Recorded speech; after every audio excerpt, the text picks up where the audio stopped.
Welcome, travelers. Every scar has a story. Every secret has a price. I'm Elira Vines. Welcome to my confessions. The smoke reached me before the screams. I had been following a deer trail through the high passes, my breath misting in the thin air, my legs burning from the climb. The snow had started 2 days ago and hadn't stopped, not heavy enough to trap me, but enough to erase every track, every landmark, every sign that anyone had ever passed this way before me. I liked the snow for that. Made the world clean. Made it possible to pretend I was the only creature moving under these trees, that the roads below didn't exist, that the villages with their closed doors were just stories I had once heard. Then the wind shifted. Smoke. Thick and wet, the kind that comes from green wood thrown on a fire that wasn't meant to be seen. And beneath it, a scream. Hi. Yum.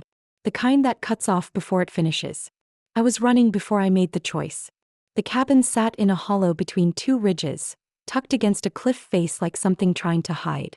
A hunter's shelter, probably, or a trapper's winter camp. The kind of place people build when they want to be forgotten. Someone had found them anyway. 3 figures in the clearing. 2 on the ground. 1 standing. The one standing was big, not tall but wide, shoulders like a bull's, arms that hung too long, hands that ended in nails that were almost claws. His skin was gray, mottled, the color of old bruises. A trollkin. Half-blood. The kind that got exiled from troll clans and wandered the edges of human lands, surviving on what they could take. The 2 on the ground were human. A man face down, not moving, blood pooling beneath his shoulder. A woman on her knees, arms wrapped around a boy, maybe 10, maybe younger, pressing his face against her chest so he couldn't see. The trollkin had his back to me. He was holding an axe. One of those big, brutal things made for splitting wood and, apparently, people. He raised it. I didn't think. I moved. The distance between the tree line and the cabin was 30 paces. I covered it in 5 heartbeats, my sword clearing its sheath mid-stride, my feet finding purchase on snow and stone without conscious thought. I hit him low. My shoulder drove into the back of his knee. His leg buckled. The axe swing went wide, biting into the cabin wall instead of the woman's skull. He grunted, a sound like rocks grinding together, and spun, his free hand swatting at me like I was an insect. I was faster. I ducked under the blow, brought my blade up and opened a line across his forearm. Black blood welled up. He snarled. "You shouldn't have come here, elf." His voice was a rumble, thick with an accent I couldn't place. His eyes were small, dark, set deep in that gray face. He looked at me the way a wolf looks at a dog that has wandered into its territory. "I'm not the one holding an axe over a child," I said. "He stole from me. He's a boy. He's a thief." The trollkin flexed his wounded arm, watching the blood drip onto the snow. They all are. Humans. They take what isn't theirs, then cry when something takes from them. Behind me, the woman was trying to drag her husband toward the trees. The boy was frozen, staring at me with eyes too wide, mouth open, breath coming in short, sharp gasps. I positioned myself between them and the trollkin. "You're bleeding," I said to him. "Walk away. Find somewhere else. No one else needs to die today." His laugh was a horrible thing, wet, grinding like stones in a landslide. "You think you scare me, little elf? I've killed your kind before. Pretty things with sharp ears and sharper swords. You all die the same." He came at me. This is my confession. I have fought trollkin before. They are strong. Stupid usually, but strong. Their bones are thick, their skin is tough, and they don't stop when a normal man would. You have to put them down hard or they keep coming. This one was faster than the others I had faced. The axe came around in a wide arc and I met it with my blade, not to block, to deflect. Steel rang against steel, the force of it shuddering up my arm, and I pivoted, using his momentum to carry him past me. He recovered fast. Too fast. I barely had time to duck as his fist clipped my shoulder. The blow spun me sideways, sent me stumbling into the cabin wall. Pain lanced through my already injured side, and for a moment the world went white. I heard the woman scream again. I forced my eyes open. The trollkin was turning, raising the axe for another swing. The boy had broken free from his mother. He was running, not away, not toward the trees, but at the trollkin, a stick in his hand, his face twisted with terror and rage. "No." I moved. Not with magic. Not with thought. Just instinct, older than language, older than fear. I threw myself between them. The axe came down. I caught it on my blade, barely, the impact driving me to my knees, my arms screaming, my teeth grinding together. The trollkin leaned into it, putting all his weight behind the blow, and I felt the steel of my sword begin to give. "I'll crush you," he snarled. "I'll crush you both." The boy was behind me. I could hear him crying. Could hear his mother shouting, her voice cracking, pleading. My arms were shaking. The blade was bending.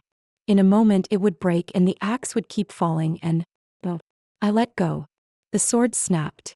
The axe bit into the snow where I had been.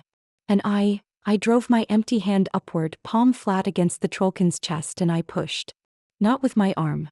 With everything else. Magic erupted from my palm like a thunderclap. The trollkin was lifted off his feet, hurled backward, his axe spinning away into the trees.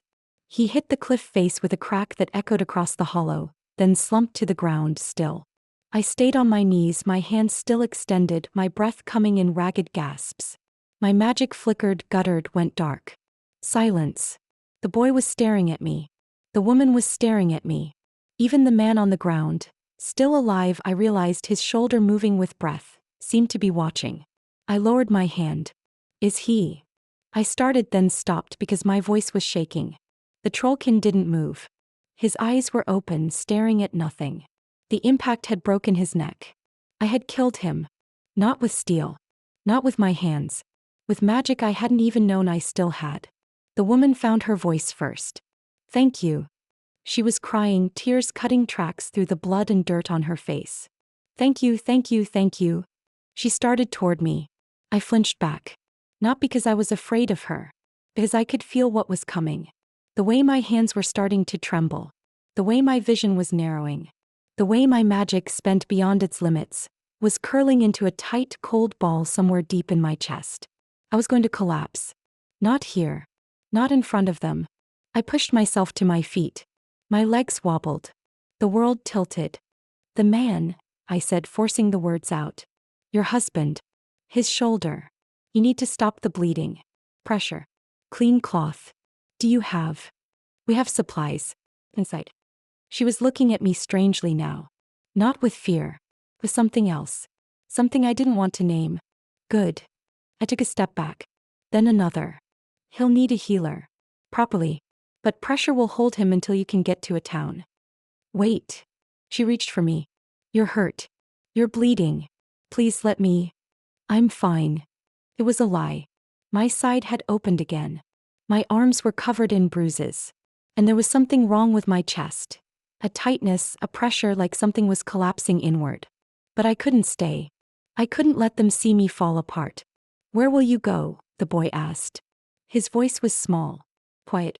The voice of a child who has just learned that the world is not safe. I looked at him. Really looked. He was pale. Freckled. Red hair that stuck up in every direction. His hands were still wrapped around that stick. A useless weapon, a desperate gesture. He had tried to fight a trollkin with a stick. Because someone he loved was in danger. "North," I said. "I go north." "You saved us." He said it like a fact.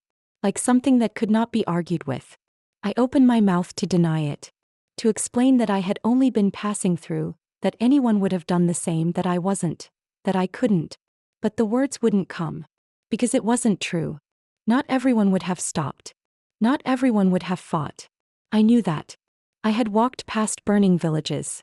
Had closed my ears to screams. Had told myself I was too tired, too hurt, too alone to help. Today I hadn't walked past. Today I fought. Today I killed. And now I was falling apart and I couldn't let them see. "Take care of your father," I said to the boy. "Be brave for him." He nodded, his chin wobbling. I turned and walked into the trees. I made it 30 paces before my legs gave out. I caught myself against a pine, bark scraping my palms, my breath coming in sharp, shallow gasps. The world swam. The snow was too bright, the shadows too dark, and there was a ringing in my ears that wouldn't stop. I slid down the trunk, my back against the bark, and sat in the snow. My hands were shaking. My whole body was shaking. The cold was getting in now, through the gaps in my armor, through the tears in my cloak, through the places where my magic had burned itself out. I pressed my forehead against my knees and tried to breathe. "You saved them." The thought didn't feel like a victory. Felt like a weight. Because I had saved them, yes. But I had also killed. And the trollkin, he had been cruel, had meant to hurt them, had been ready to kill a child. But he had also been right about one thing. Humans did take. They did push. They did crowd out everything else, building their villages, their farms, their roads, until creatures like him had nowhere left to go. I wasn't making excuses for him. He had chosen violence. He had chosen to hunt instead of hide. But I understood, in a way I didn't want to, what it felt like to have the world close in around you until all that was left was rage. I had felt that rage today. I had used it. And now I was sitting in the snow, shivering, empty, wondering if I had done the right thing. This is my confession. I don't know if I saved them or damned them. The trollkin was dead. That family would live. They would go to a town, find a healer, maybe even find a way to rebuild what they had lost. They would tell their story. The elf who came out of the trees, who fought the monster, who saved them with magic and steel. And someone would hear that story. Someone would hunt me. Someone would want to know why an elf was wandering the high passes, why she carried a sword, why her magic could throw a trollkin against a cliff. Someone would decide I was dangerous. Someone always did. I pulled my knees closer, trying to hold on to what warmth I had left. My fingers were numb. My face was numb.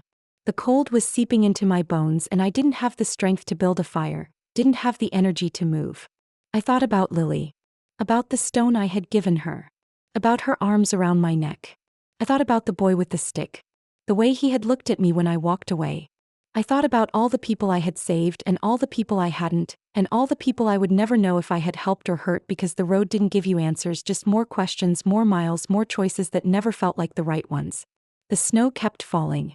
Covered my tracks, covered my hands, covered the blood on my tunic. It was so quiet. So peaceful. It would be so easy, I thought, to just sit here.